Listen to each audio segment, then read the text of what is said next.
The FCT Minister Nyesom Wike took a fundamental mistake by verbally abusing a military officer on lawful duty.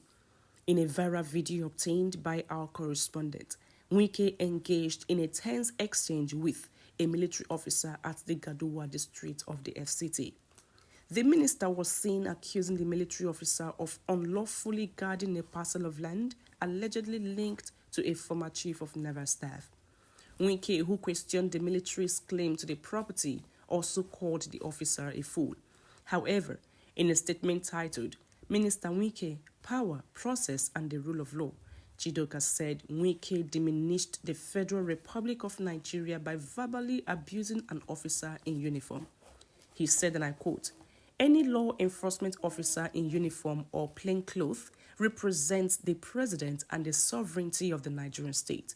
To abuse such an officer is to diminish the authority of the republic itself."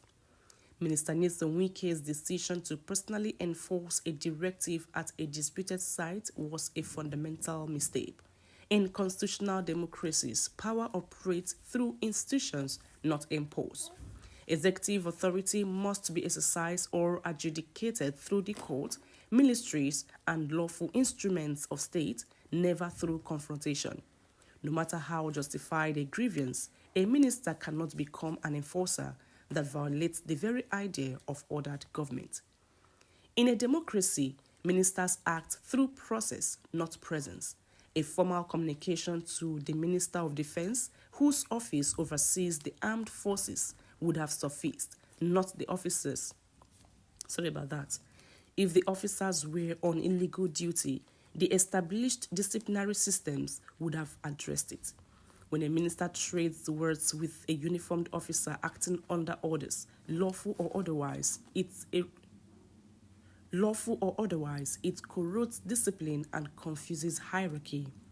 The officer's duty is to obey the chain of command, not verbal instructions on a roadside. The minister's duty is to act through lawful channels.